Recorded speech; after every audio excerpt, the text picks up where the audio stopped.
Hello there, I am Yasmin and welcome to my channel My Education My Power. Today I want to share a lesson with you, My Mother at 66, from the book Flamingo Class 12. And this lesson will test what you feel and realize you to explore some unwanted situation to face, and will also push you to think further. So let's get started. Let's read some interesting fact about the poet and her poem. The poem My Mother at 66 is a poem whose author is Kamla Das. She has published many novels and short stories. She wrote under the pen name Madhavi Katti. In her lifetime, she wrote both in Malayalam and in English. She was born in Malabar, Kerala, and she died at the age of 75 in 2009. The writer is very famous for capturing the complications of relationship between human beings. This poem is one of the best examples of bonding in humans, especially the bond between a mother and a daughter. Here in this poem, poet captures the fear of the narrator of losing her mother due to declining health and loss of energy which accompanies old age. The poet accepts this reality and is disturbed by her mother's need for her. The emotions experienced by the poet are essentially universal in nature. The fear of losing a loved one is a theme here. The reader can easily identify with. This poem is in the form of narrative of 14 lines written as a single sentence. This is called enjambment. The poem is written in a single sentence punctuated by commas. This highlights the stream of consciousness effect where one thought leads to another. I am sure you will agree with me when I say that a woman has to play several roles in her lifetime, like as a daughter, as a sister, as a wife, and of course as a mother. The role of a mother is one of the most complex roles that she has to play. In the same way, daughter too has to play a very important role in society, especially the one who is married. So my friends, we have here a very touching and beautiful poem, My Mother at 66, written by an English prolific writer and a poet, Kamla Das. Let's discuss the themes of the poem. The poem My Mother at 66 touches upon the themes of aging and complex human relationship. Let us read through the poem and then understand what the poet is going to say about why being a daughter is so complex, why it is one of the most complex human relationship. I would like to begin with the reading of the poem. Driving from my parents' home to Cochin last Friday morning, I saw my mother beside me, doze, open-mouthed, her face ashen like that of a corpse, and realized with pain that she was as old as she looked, but soon put that thought away, and looked out at young trees sprinting, the merry children spilling out of their homes. But after the airport security check, standing a few yards away, I looked again at her, wan, pale as a late winter's moon, and felt that old familiar ache, my childhood's fear. But all I said was, "See you soon, Amma." All I did was smile and smile and smile. Let's discuss some lines of the poem. The poet is at her parents' home. She must have come and spent a long holiday out there. And now she is going back to her place, that is Cochin, to the airport. And her old aged mother is also travelling with her in a car.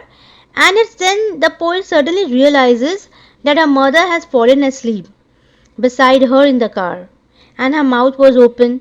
Then she glances at her mother. The poet is very shocked to see how old and frail and grey her mother looks. Indeed, her mother looks almost as if she is dead. Her body and face look like a dead body, and that appearance shakes the poet out of her reverie, and she is stunned to realize that her mother is now no longer a young lady but in fact an old woman of 66. Now, in these lines, the poet has written a very beautiful line. That is, she put that thought away. And then the narrator begins to look out of the window. The car is speeding ahead, and what does the poet notice here? The poet notices that the young trees are sprinting. Sprinting, that is moving very fast in the opposite direction. And that obviously is a symbol of growth of energy, of vitality. And the young merry children means happy and playful kids spilling out of their homes, just as children would. Children are full of joy, full of vitality, full of vigor, and full of enthusiasm. Now, this transition from the stillness of dozing mother to the frivolity and movement of youth through a single glance is simply remarkable. The poet has shown the two sides of the coin, that is, the mother, which is considered with old age, and the trees and children with youth. The literary device of contrast is used to bring out the distinctive features of the two different worlds, separated by a window pane. One, the old age with grey and pale color, and the other tinted with green and colorful frolic of youth. In these lines, scenario has changed. After a point of time, ultimately they reach the airport. And we all know about an airport, not only airports, but all railway stations and all. These places are very impersonal kind of a place, as it shows departure and parting, which makes everyone sad. Right? So at the airport, the poet is immediately engaged in completing all the formalities like taking the boarding pass, security check, deposit the baggage and all. And then she suddenly realizes that her mother is also there with her. Again, these lines are very important. When she looks back, she sees her mother. And again, she is struck with her appearance. That her mother now signifies old age, near to death. She looks extremely pale, extremely colorless. The poet uses similes here very beautifully. I looked again at her, wan, pale as a late winter's moon. So she compares her mother to the late winter's moon. We have seen in most of the poems that is always used traditionally in poetry. Winter moons reflect to the waning of the moon over here. These are the symbols of approaching death. What does the poet do? Can she stay back? Can she forego all her commitment and responsibilities? But here in this poem, we are not made aware of whether poet has to rush back to her job, or whether she has a family to attend to, or she has a husband to attend to, or children to attend to. But nonetheless, it is so difficult. She cannot wait a single moment longer. She has some obligations and commitments to fulfill. And what does she do then? Again, at this point of time, she thinks that all familiar ache.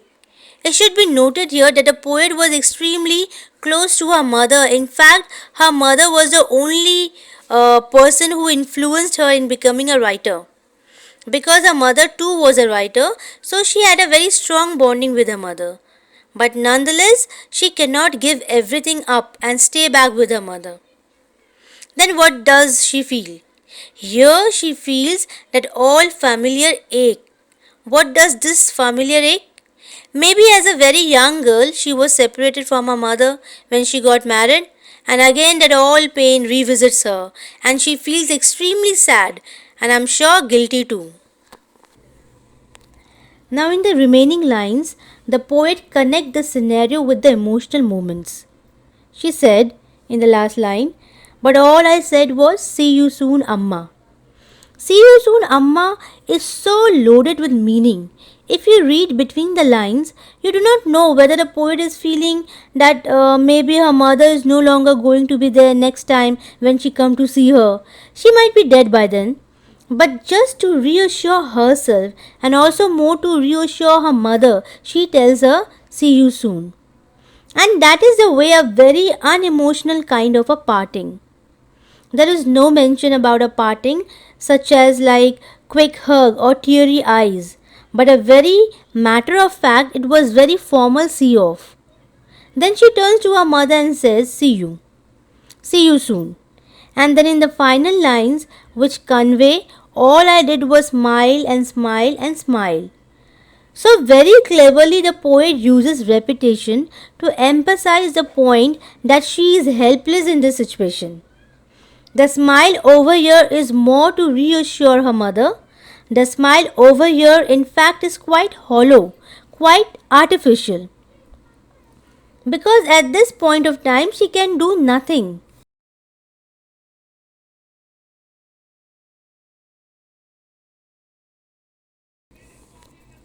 She could not even change her travel plans. Now she stays back with her mother to attend her. But she has her own commitment. This is what I said earlier about complex human relationships.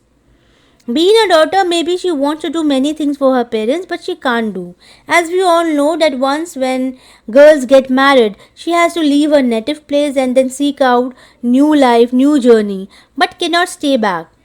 And we all know it becomes even more difficult to take any decision without her in-laws' concern. This is what we mean by the term complex here. Complex human relationship. So students, I hope you all have understood which complex I was talking about. Let's have the summary. One last Friday morning, the poet was driving from her parents' home to the Cochin airport. Her mother was sitting beside her in the car. She suddenly had a look at her mother. She found that her mother was dozing with her open mouth. Her face was as pale as that of a corpse. The poet painfully realized that her mother is not going to live long. This painful thought haunted her, but soon she tried to put it off by looking out of the car window. She saw the young trees running past them. She looked at the merry children coming out of their homes. As she saw life and vitality in the outside world, the painful thought passed away from her mind. After reaching the airport, she went through the security check. Her mother was standing outside a few yards away. After the security check, she looked at her mother again. Her face was pale white like a late winter's moon. She felt the old familiar ache of childhood in her heart, which is usually felt by a child due to the fear of separation from his or her mother. But she contained herself and kept on smiling in order to conceal her emotions. She spoke no word to her mother. All that she said was, "See you soon, Amma," and waved goodbye to her mother with a hope to see her again. I hope that you enjoyed this poem as it shows how beautiful a relationship a mother and a daughter can have. So my friend, this is all for today. I'll see you again with the next lesson. Till then, take a good care. Bye for now.